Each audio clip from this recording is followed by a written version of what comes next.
రాష్ట్ర ముఖ్యమంత్రి సీఎం రేవంత్ రెడ్డిపై బీఆర్ఎస్ వర్కింగ్ ప్రెసిడెంట్ కేటీఆర్ తీవ్రస్థాయిలో మండిపడ్డారు. భూమికి 3 ఫీట్లు ఉన్నోడు కూడా అసెంబ్లీలో చాలా మాట్లాడుతున్నాడని కేటీఆర్ తీవ్ర విమర్శలు చేశారు. సూర్యాపేటలో ఏర్పాటు చేసిన బీఆర్ఎస్ బహిరంగ సభలో కేటీఆర్ పాల్గొని ప్రసంగించారు. రేవంత్ రెడ్డి ఒక రాజకీయ పిగ్మీ, కేసీఆర్ మోకాలు ఎత్తుకు సరిపోనోడు కూడా అహో అహో అని గర్జిస్తున్నాడు. గ్రామ సింహాలు కూడా సింహాల్లాగా ఎగురుతున్నాయి, వానపాములు కూడా నాగుపాముల్లాగా బుసలు కొడుతున్నాయి. అలాంటి పరిస్థితి రాష్ట్రంలో వచ్చిందన్నారు.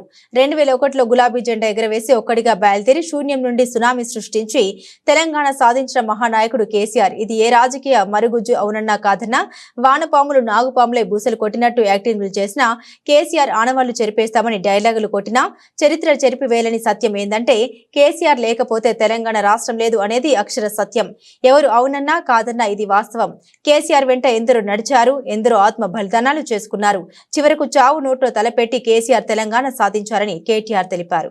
కేసీఆర్ అహంకారమని, దొరాని, ఇదని అదని అడ్డం పొడుగు మాట్లాడి, యూట్యూబ్ లో పనికిమాలిన చెత్త మాట్లాడి, పనికిమాలిన తిట్లని తిట్టి, ఇష్టం వచ్చిన విష ప్రచారం చేసి ఇవాళ అదే యూట్యూబ్ వాళ్ళని గుడ్డలు కూడా తీసుకొడతా అంటున్నాడు ముఖ్యమంత్రి. ఏ యూట్యూబ్ని అడ్డం పెట్టుకొని ముఖ్యమంత్రి అయిండో ఈ సన్నాసి రేవంత్ రెడ్డి, ఇవాళ అదే యూట్యూబ్ వాళ్ళనట గుడ్డలు కూడా తీసుకొడతారట. ఆయన దగ్గరికి వస్తే, అంటే ఆయన కాడికి వస్తేనే అన్ని గుర్తొస్తున్నాయి. ఇదివరకేమో ఎవ్వరికి ఇక భార్యలు లేరు, పిల్లలు లేరు, ఈయన ఒక్కలకే ఉన్నారట.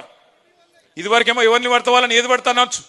ఒక్కొక్క కాన్స్టిట్యున్సీకి వచ్చి ఒక్కొక్క నాయకుడిని ఎంత అన్యాయంగా, ఎంత నీచంగా, ఎంత నికృష్టంగా, మాట్లాడలేని భాషలో వికృతంగా మాట్లాడి ప్రజల మనసులు ఖరాబ్ చేసి, నెత్తి ఖరాబ్ చేసి, లేని ఆశ పెట్టి, దురాశ పెట్టి అధికారంలోకి వచ్చిన మోసం అంటే గుర్తొచ్చింది. నేను బడ్జెట్ అయిపోయింది, బయటికి వస్తున్నా, పేరొద్దులే గాని ఒక కాంగ్రెస్ సీనియర్ ఎమ్మెల్యే కలిసిండు. కలిసి నేనన్నా, ఏమన్నా 100 రోజులు అంటిరి, ఏమైనా 6 గ్యారంటీలు అన్నా. 100 రోజులు అన్నా, మొదటి 100 రోజులు అనలేదు కదా, ఆఖరి 100 రోజులు ఇస్తామంటుండు. ఇవన్నీ ప్రజలకు చెప్పాలి. ఆఖరి 100 రోజులు ఇస్తారట. అంటే ఎంత లంగలో చూడురిగా మీరు. ఆడికెళ్ళి అసెంబ్లీకి వచ్చింది, మా బట్టన్న ఓ బ్యాగ్ పట్టుకొని వచ్చిండు. ఇక బ్యాగ్ చూడంగానే పాపం రేవంత్ రెడ్డికి పాత జ్ఞాపకాలన్నీ గుర్తుకొస్తున్నాయి అనుకుంటా. పాత జ్ఞాపకాలన్నీ పాపం ఉన్నాయి కదా, మంచి జ్ఞాపకాలు. సో ఆ బ్యాగ్ పట్టుకొని చూస్తే, ఆ బ్యాగ్ ఓపెన్ చేస్తే ఏమున్నది, బ్యాగ్ తెరిస్తే